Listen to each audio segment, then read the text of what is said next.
আসসালামু আলাইকুম।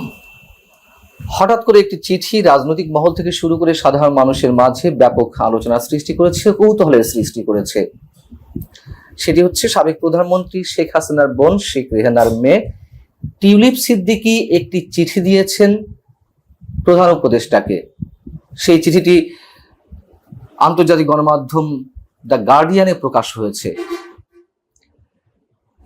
এই চিঠি নিয়ে বেশ কিছু প্রশ্ন উঠতে পারে, আমি প্রশ্নগুলো সম্পর্কে পরে আসছি।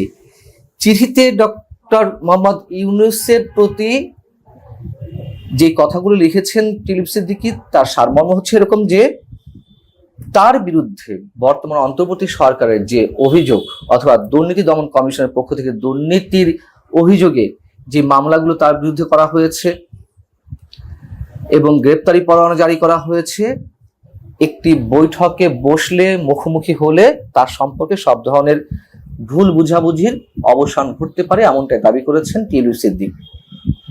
দর্শক, আপনারা জানেন যে টিউলিপ সিদ্দিকের বিরুদ্ধে অনেক ধরনের অভিযোগ উত্থাপিত হয়েছে। প্রথম যে অভিযোগটি আসে, ডিফেন্স কোপ নামে একটি অনলাইন পোর্টাল, সেখানে বাংলাদেশের রূপপুর পারমাণবিক বিদ্যুৎ কেন্দ্রকে কেন্দ্র করে ব্যাপক অঙ্কের টাকা লেনদেনের অভিযোগ আনা হয়েছিল, কিন্তু তার সত্যতা এখনো পর্যন্ত কিছু পাওয়া যায়নি। এমনকি যুক্তরাজ্যে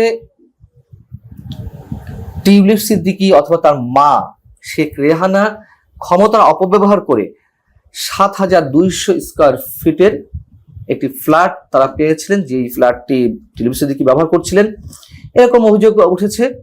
কিন্তু এসব অভিযোগেরও যুক্তরাজ্য সরকার কোনো ধরনের সত্যতা খুঁজে পায়নি।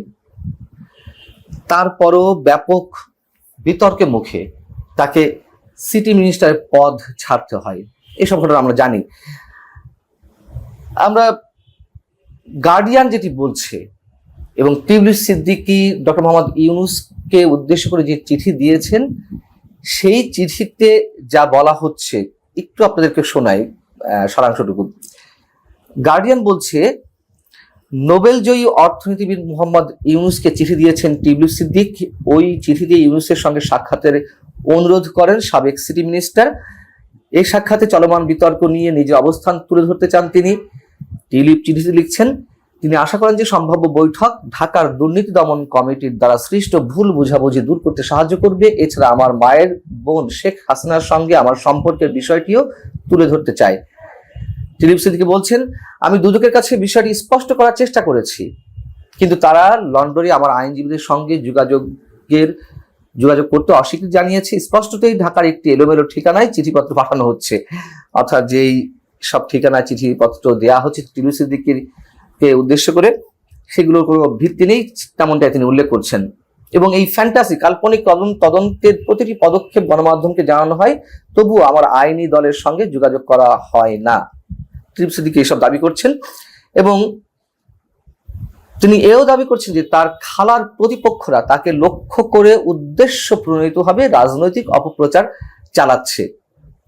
দ্য গার্ডিয়ান বলছে যে যুক্তরাজ্য সরকারের সাবেক সিটি মিনিস্টার বলছেন যে তিনি গ্রেপ্তারি পরোয়ানা সম্পর্কে কিছুই জানেন না, এমনকি তাকে বাংলাদেশে নিতে হলে যুক্তরাজ্য সরকার উপযুক্ত প্রমাণ দিতে হবে যুক্তরাজ্য সরকারের কাছে। এখন যেই প্রশ্নগুলোর কথা বলছিলাম, প্রশ্ন হচ্ছে, এমন একটি চিঠি টিউলিপ সিদ্দিক কেন ডক্টর মোহাম্মদ ইউনূসকে শুধু শুধু দিতে যাবেন?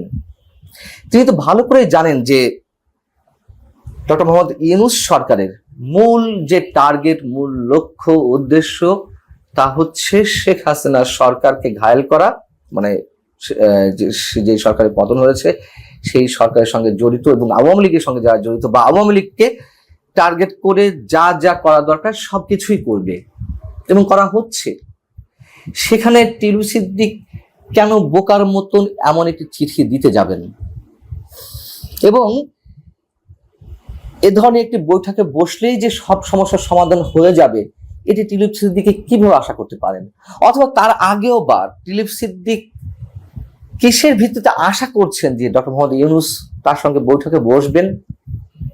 যেটি বলছিলাম যে তার তো জানার কথা শেখ হাসিনা পরিবার বা আওয়ামী লীগের বিরুদ্ধে যাবতীয় যা করার সবকিছুই করছে এবং করবে এই সরকার।